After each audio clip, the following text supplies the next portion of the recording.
ये हम राज्य सरकार को भी बताएंगे और केंद्र की सरकार को भी बताएंगे। कट्टी को और कहे चाहा तो कहे, कहूं कि नहीं कहूं? आदिवासी समाज की बेटी को आपने अगर कहा है कि आप बोलिए तो आज मैं खुल के बोलूंगी, ये चतरा की धरती से बोलूंगी। और जब तक ये प्रकृति पूजक निशा भगत, बुढ़ा महादेव की कृपा और माँ चाला आयोग की कृपा है तो किसी रंगवासियार में औकात नहीं है कि मुझे मार दे, हत्या कर सकते हो, मेरी आवाज को चुप नहीं करा सकते।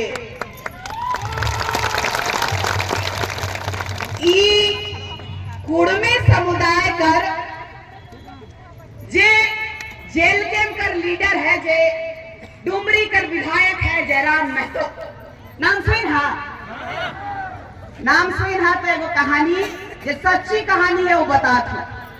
वो पार्टी में रह लो तब ये झंडा ले लड़ रह लो। ये झंडा हमारा अभिमान है कि नहीं है? ये झंडा हमारा आत्मा का पहचान है कि नहीं है? तो हमारे झंडा कर प्रयोग कोई भी उठा के हैरो वगैरह जमीन दलाल कर लगूगा नहीं। तो यह बेटी धर्मांतरित मन झंडा के जमीन कब्जा के लिए लगाए रहला। ओ बेरा हमके गाली भांड बिसर गोली मार देंगे सब कहला। लेकिन मैंने कहा ये मेरा झंडा है, मेरा अभिमान है। बहुत गाली गलौज प्रकरण चलक, बहुत बवंडर होला, मीडिया बाजी सब होला, तब जयराम हमके पार्टी से नहीं निकाल रहा है। क्रिश्चियन समाज का लेटर लिख रहा है कि निशा भगत को पार्टी से निकलाओ। निशा भगत आदिवासी है क्या? क्वेश्चन मार्क लगा ला। नहीं निकला लग स्वार्थ कर राजनीति करे वाला, नहीं निकला लग। और सबसे बड़ा बात है संविधान में अनुच्छेद के पढ़े कर दरकार है।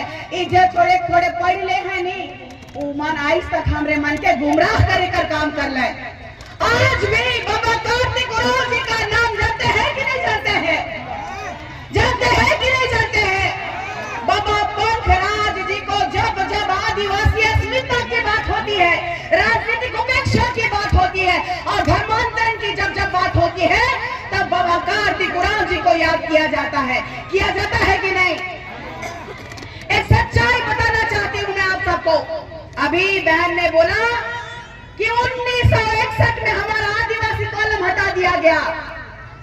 बाबा पंखराज कार्तिक उरांव जी ने पूरे देश के सांसदों को जुटाया। 348 सांसदों को जुटाने के बाद उन्होंने इंदिरा गांधी जी को कहा कि ऐसा है कि आदिवासी अस्मिता खतरे में है, आपको आदिवासियों के लिए आपको ठोस निर्णय लेना होगा। ऐसा समय आ गया कि सरकार मटियामेट होने पे आ गई, लेकिन बाबा कार्तिक उरांव जी को दबा दिया गया। बाबा कार्तिक उरांव जी को दबा दिया गया और बाबा ने लिखा 20 साल की काली रात। उसमें उन्होंने लिखा है कि हमारी रूढ़िवादी परंपरा में हम लोग सरना स्थल में पूजा करते हैं कि नहीं करते हैं? प्रकृति को पूजा करते हैं कि नहीं करते हैं? इस संविधान में सभी को सभी के धर्म को मानने का अधिकार है। मंदिर जाओ, मस्जिद जाओ, गुरुद्वारे जाओ, तो कहीं भी जा रहे हो, लेकिन धर्म और आत्मा तो नहीं बदल सकते ना। 2 मिनट बोलने दीजिए। आग्रह करूंगी, बहुत दूर से बुलाए हैं, खाना खाने नहीं आए।